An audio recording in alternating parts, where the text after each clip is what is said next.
It's time for Okoboji Broadcast with Jeff Thee, and Okoboji Broadcast is being brought to you by Bank Midwest, Dream Big, Plan Wisely, Live Well, by Ducky's Marine and Motorsports Repair in Spirit Lake, Lakes Regional Healthcare and Avera Partner, Brand's Law Office in Spirit Lake, by Synergy Chiropractic and Acupuncture in Okoboji, by Bloom and Leonard Agency in Estaville, and HP Insurance Agency with offices in Sibley and Rock Rapids, by Okoboji Mattress Company, 1 mile west of the junction of Highways 9 and 71 in Spirit Lake, Roof and Locker on Hill Avenue in Spirit Lake, Beck Engineering in Spirit Lake, and B Radiant Laser Skin Studio on Highway 71 in Spirit Lake. Welcome to Okoboji Broadcast, everybody. Start of a beautiful week here in the Iowa Great Lakes. I'm Jeff Thee. We're pleased to have with us today Congressman Steve King from Iowa's 4th Congressional District. Congressman, I'm so excited I couldn't even say Congress. How are you today? I didn't think you needed any practice learning how to talk, Jeff. I'm doing fine. Oh, hey, thank you for taking time with me today on my little podcast. I really appreciate it. I'm glad to be back on board. I'd like it better when we're in studio together. Maybe that'll happen by summer. In the future, we'll be able to make it happen. You know, Congressman, there's a definite split of opinion on carefully restarting not only the nation's economy, but certainly Iowa's economy. How important is it for Iowans to get back to work? Well, it's essential, especially in the essential businesses that we have and the essential jobs that are out there. But I want to tip my hat and thank and salute the healthcare workers in this state that have gone to work, the construction workers that have, some of the other workers that are essential, and also our food processors and especially our meat packer workers. I mean, they've seen a higher concentration of COVID-19 positives as a percentage of who they are than any other group that I can think of. And they need to be going to work because they are. This food supply is backing up, and we've got millions of hogs that are going to have to be euthanized. So we asked a poll on a teletown hall meeting just the other night. Last week in a teletown hall we called several thousand people in that, and I asked a polling question in there. Since the governor has opened up 77 counties and expanded some of the businesses that can operate now, how many of you have changed your pattern, gone out and engaged into more life and into the economy? Only 27% said yes. Yeah. And I saw that troubled me because it says that a lot of the rest of them are still self-quarantining and they're not willing to go out. They're essentially afraid to go out. Right. And in many cases, it's wise not to, but there's also many cases where an informed reasoned judgment is what needs to happen. And at some point, we reached the point of diminishing returns on this quarantine. I think we've gone over center on that.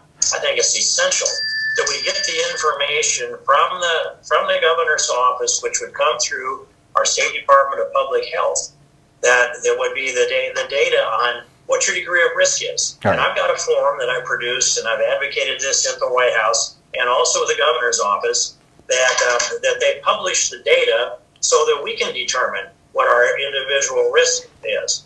And on that form, it has your age, actually your birth date, your sex, your height, your weight, and any pre-existing conditions. And then a nationwide database, so you can do a query in there, just be a nice little easy page where you just type that information in. And the query would be already set up, and it will go out into that database, which would have eventually millions of people in it. Right. And it would come back and tell you what happened, what were the outcomes for similarly situated people. Right. And so let's say that you're a 50-year-old man with no pre-existing conditions, 5 feet 10 and 180 pounds, and your birthday is in May of whatever 50 years ago was. Right. I think I can figure that out, actually. So, in any case, you put the data in there, and it would come back and it would tell you, well, X percent who tested positive were they were asymptomatic, and X percent recovered at home. Another percentage went to the hospital. Another percentage went into the ICU. Another percentage were intubated or ventilated, and then of those, a certain percentage went home, recovered, and a certain set percentage went to the cemetery. Right. We need to know that so we know what our odds are. And if you're 19 years old and healthy, it's probably less than 1/10 of 1% chance that it would be fatal. But if you're 86 years old and not healthy, it might be the odds are not even for you, and Right. whatever the circumstances might be. Right. I want that data collected, and I want it published in a way not with names and identifiers on it, but so that that data is useful. And then when you do the query, I want you to know how big the universe is of the people that are similarly situated, so you can evaluate the accuracy of the estimate that's there. Right. That's what we owe the American people in Iowa and all across this land. And if I have that data for me, I can figure the odds. I mean, some people run stop signs and drive fast, drink a little too much, smoke a little too much, and do those kind of things, carry a little extra weight, but they're calculated risks. Right. This is a calculated risk too. We just don't have the information we need yet. Right, yeah, and information is power. It's similar to the Test Iowa program going on with the testing sites, and I've done it. I've gone on there, and you go through with your age and all these different things, existing conditions in your health, and it does kind of give you a demographic as to whether you need to be tested immediately or if you can wait a little bit. So that information is so helpful to people. Now, in Congress, do you think that you're going to have to pass any additional stimulus programs? You've had a couple big ones, and certainly people have utilized them. Does it come to a point where we start spending money too much and it's more of a detriment than it is an advantage for the nation? Well, it comes to that point, and in that first $2.2 trillion, was actually the second one, but $2.2 trillion appropriation, you look at that, and that turned out to be about $6,750 for every American, yeah, or or about half of an Obamacare annual premium, just to give you a little level of optimism on that one, Jeff. I can see your shoulder shaking a little bit when I say that. But anyway, that's still a lot of money. That's a lot of debt for a country to take on. And that's the debt we have to retire. And so then when you add more appropriations and more appropriations, how heavy a burden is that for us? And you can recover some of that with a growing economy. But I'm more concerned not as much about the debt, which I am concerned about. Right. And I will be pushing for a balanced budget amendment in the next Congress again. Right. But I'm concerned about getting this economy actually rolling and getting it growing again. People are afraid to go out and do business. This economy could settle down into something worse than the Great Depression of the 30s.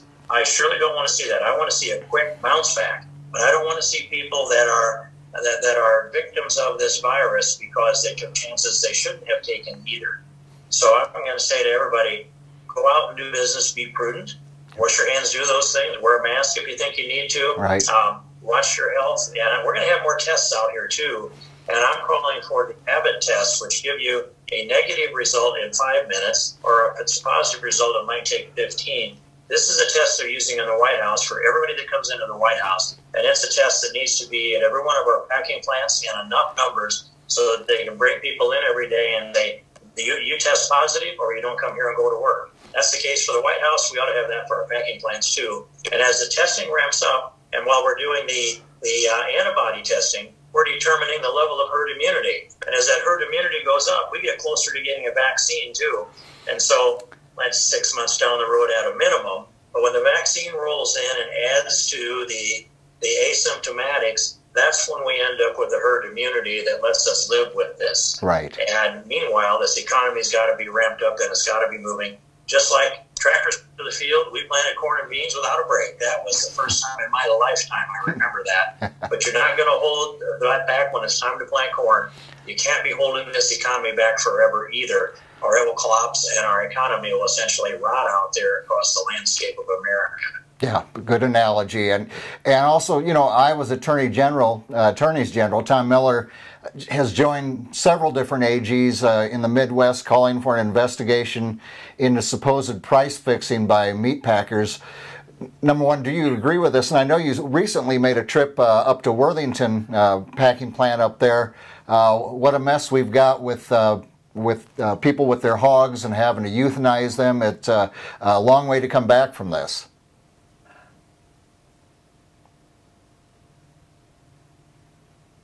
Well, it sure is. And a month or more ago, I'd say about 5 weeks ago, I sent a letter to President Trump and to also Attorney General Barr and Secretary of Agriculture Sonny Perdue calling for this investigation into the packing plants that we have. the margin difference between a steer on the hoof, a steer on the hook, and beef in the box was just getting greater and greater difference, which says if you pay the feeder less and you give more to retail, who's picking up that in the middle? Well, that's the packers. And why aren't they paying more for this livestock if the retail price is that high? Right. You can move more beef through if you lower the retail price, by the way. Yeah. And so I sent that into them, and we lobbied the White House on that. And last Friday, the president announced an investigation into this.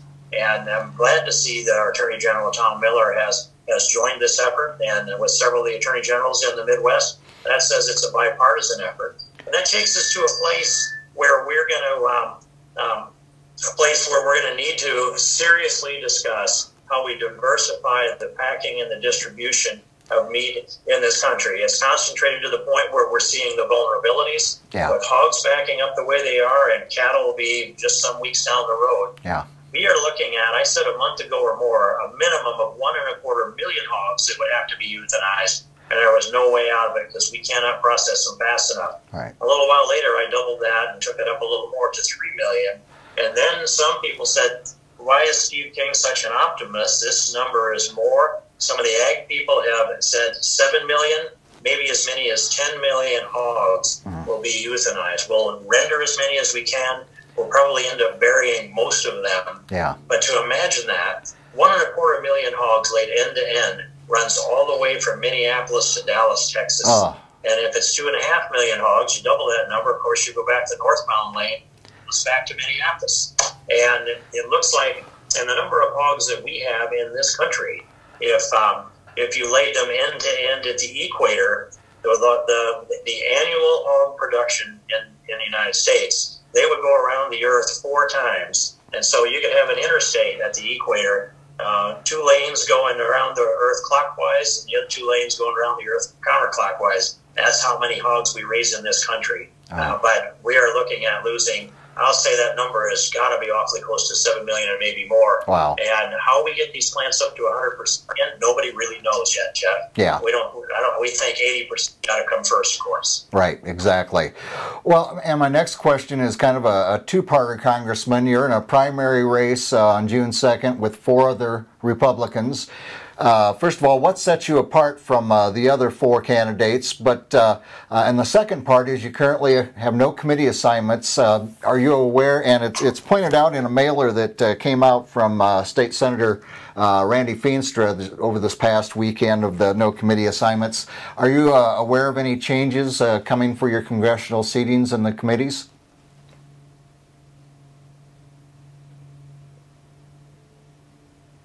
Well, yes, I am, and I'll circle back to that a little bit. Okay. But here's the real circumstance on committees. First of all, my 4 opponents want to capitalize on somebody else's mistake, and it wasn't mine.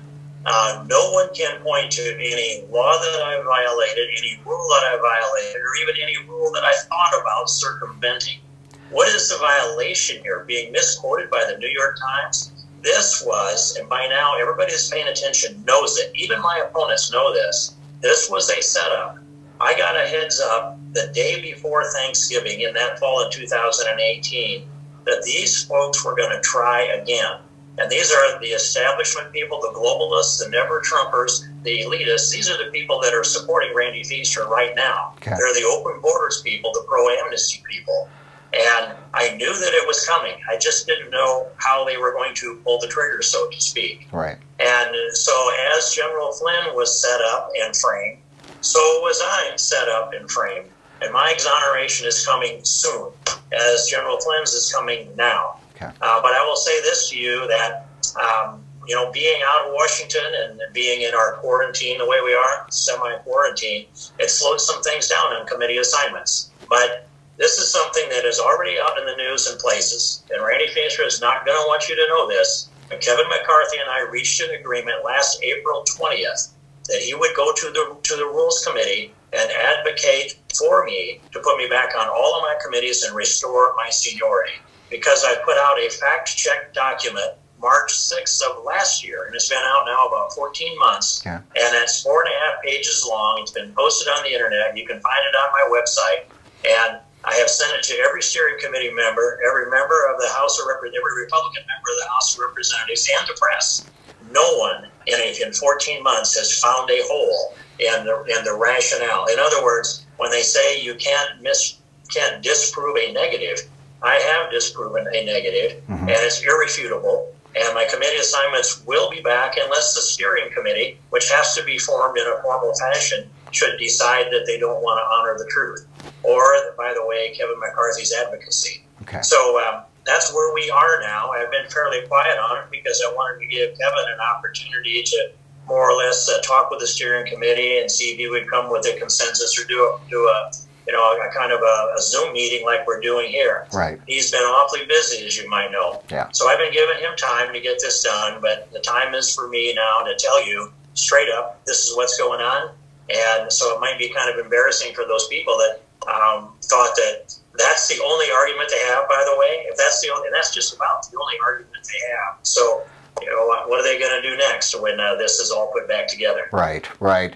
Well, and so what does set you apart from the four other people running here in the 4th?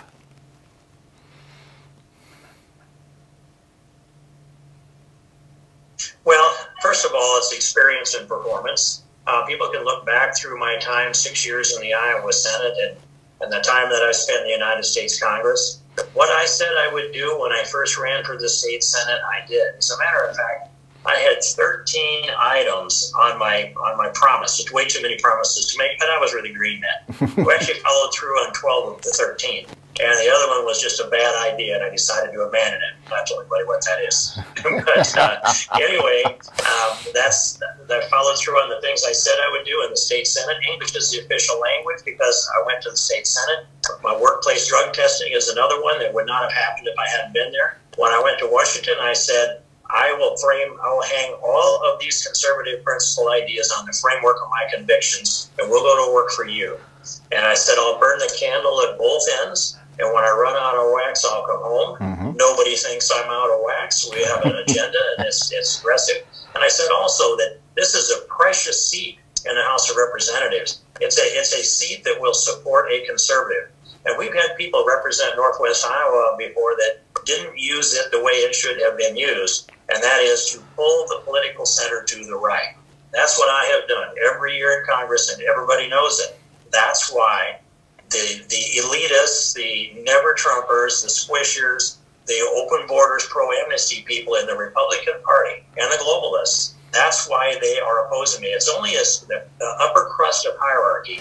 Real Republicans look at the platform and they say, how could we not support the guy that we've been asking for doing what we've asked him to do?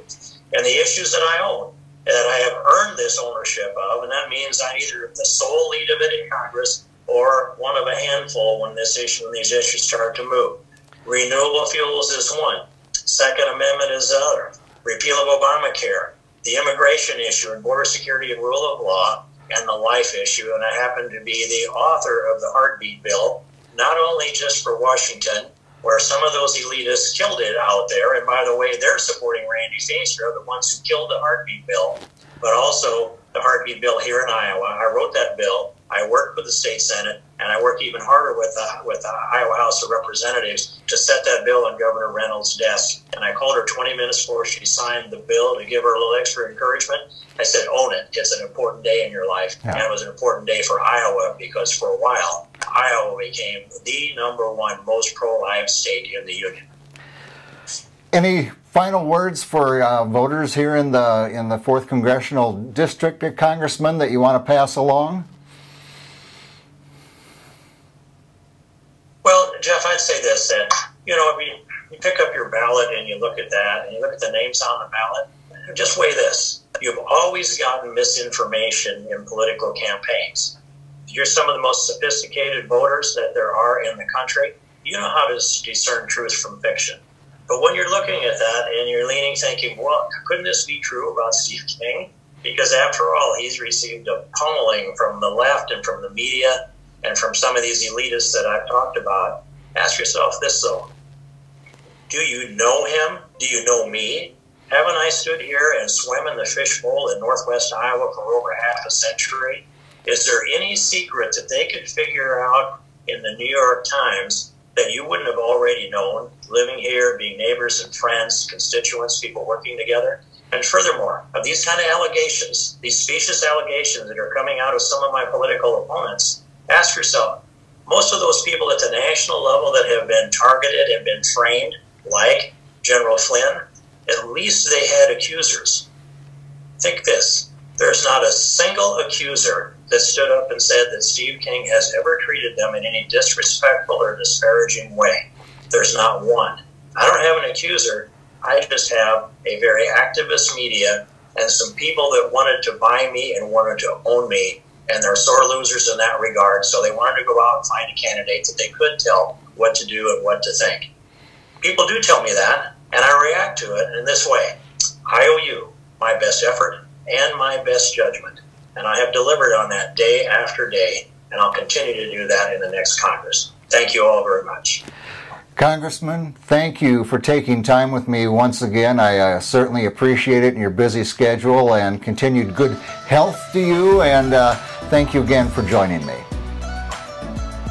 Thanks a lot, Jeff. I appreciate it. Good luck to you. Thank you very much, sir. Congressman Steve King of Iowa's 4th Congressional District has been our guest here today. We thank him for joining us. We thank you, as always, for watching us right here on Okoboji Broadcast.